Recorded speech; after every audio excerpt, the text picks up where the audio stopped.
This is Algebra 1, Lesson 26, Practice. We're going to be solving more complicated equations. And I put our steps here that we used in the example so we can follow those. Look at problem A. Let's look at both sides and check out our terms. Here's a term, and here's a term. So we have two terms, and they are like terms. And we can combine those like terms. 3m's minus 7m, or 3m's plus a negative 7m, would be a negative 4m. Let's look at it the other side. It has two terms as well, but those terms are not like terms, so we cannot combine them. These are two different types of terms. Okay, so we'll just copy those down. And we've accomplished step 1. Let's eliminate the variable on one side. We could add 4m to both sides, or we could subtract 8m from both sides. Now, if we do the adding 4m to both sides, then we would end up with a 0 on that side of the equation. And most students do not like to have a 0 on one side of the equation, even though it's a number. We can do that. So the book takes the route of subtracting the 8m on both sides. But I'm going to show you the route of adding the 4m just so that you can see that it is possible to do it. What you need to know, though, is when this cancels out, that means there's nothing, which is a number. So when we add this, 8m plus 4m is 12m. And then we have minus 6. Okay, so we can do that. I'm going to shrink this up a little bit so it doesn't take up as much room. All right, we took care of step 2. Eliminate the constant term on the side with the variable. All right, here's our constant term that's on the side with the variable. So we need to get rid of that constant term. So let's add 6 to both sides. And see, we can do that. 0 plus 6 equals 12m. Accomplished that. Now solve for the variable. What is with the m? Well, it's a 12, and it's being multiplied. So let's divide both sides by 12. And we get that m is equal to 6 divided by 12, which is 6/12. And we know that you can simplify 6/12. We can divide the top and the bottom by 6, or by 2 and then 3, or 3 and then 2. So m will equal 1/2. And that's the answer for the first one. And you can look at your solutions manual and see that they chose to do different steps there. And that's okay, as long as you're doing the same thing to both sides. And I'm going to erase that so we don't see it when we move down. And I'll check off that last step. Here's B. Simplify by adding like terms that are on the same side of the equal sign. So here's our equal sign. Here's a term and here's a term, and they are not like terms. So we are just going to copy them down. And then we have lots of terms on the other side. Lots and lots of terms. Let's see which ones are like. We have a P and a P and a P. Okay? Now, how are those together? Well, it's a 9p plus 8p, which would be 17 p's, and then plus 2 more. So that would be 19 p's total. Okay, now, here, the other terms, we have a constant, a negative 7, and a negative 3, which would be a negative or minus 10. We took care of step 1.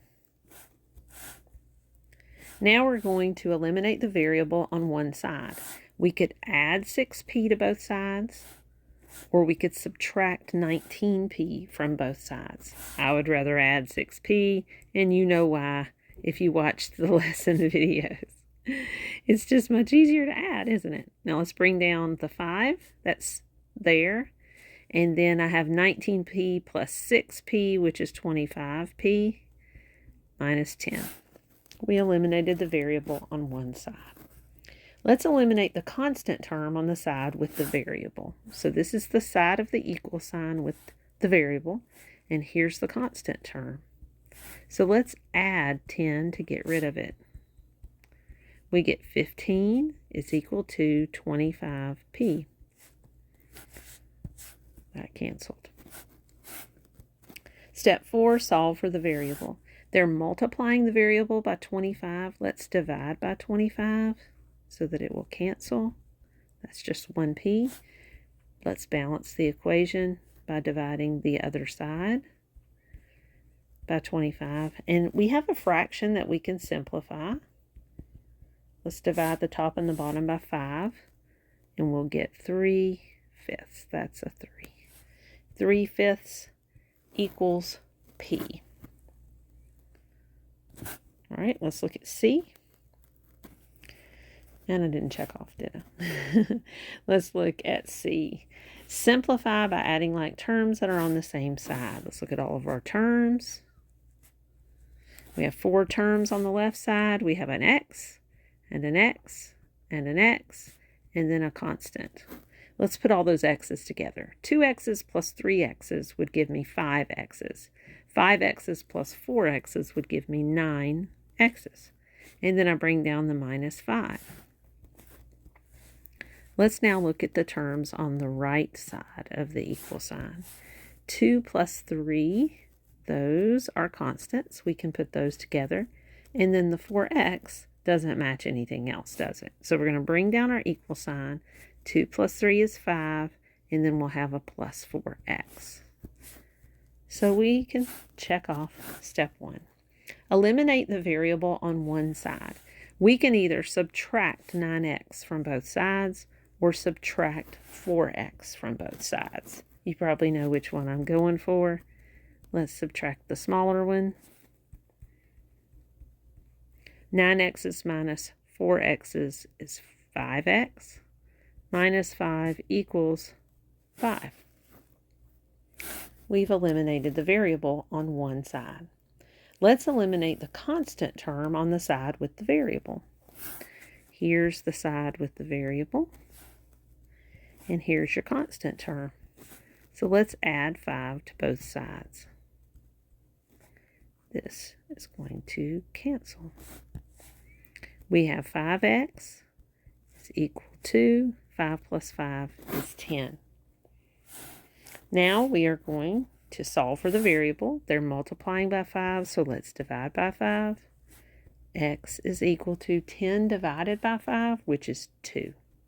That's not a fraction because the numerator is larger than the denominator. And that is C. Here's D, last one of the practice. Simplify by adding like terms that are on the same side of the equal sign. Now, this one has a little bit of cleaning up. So maybe we could add, before you do your homework, a pre-step, okay? Before 1. Maybe it's step 0. That's what we'll call it because that's what's before 1, right? You may need to clean up a little bit. And by that I mean the signs. Okay, because you can see here we have a little bit of something going on and a little bit of something going on. So let's clean that up.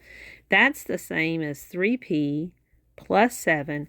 If you subtract a negative, right, remember what that means? That's like saying the 7 is plus, 7 plus the opposite of negative 3. So 7 plus the opposite of negative 3 is positive 3 equals p.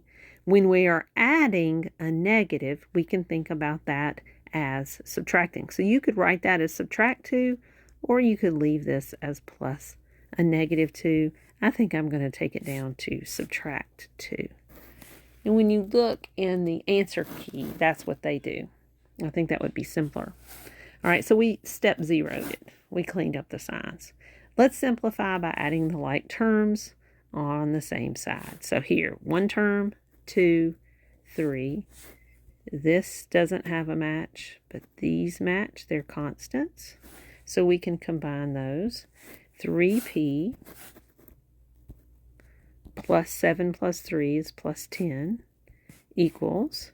Now when we go to, when we go to the right side, we can see that we have a p and a -2 or -2. And those are not like terms, so we can't combine them. Step 2 is eliminate the variable on one side. You can subtract 3p from both sides or subtract p from both sides. You know where I'm going. Let's subtract p. Now careful here, a lot of people would write the answer 3, but that's not it. 3p minus 1p would be 2p. Plus 10 equals -2. Eliminate the constant term on the side with the variables. Here's your side with the variable, and here's your constant term. Let's get rid of that. We get 2p is equal to -2 minus 10 is like -2 plus a -10, which is -12. Now we're going to solve for the variable. They're multiplying the variable. Let's divide. And we get p is equal to -6. And that's your answer for the last one.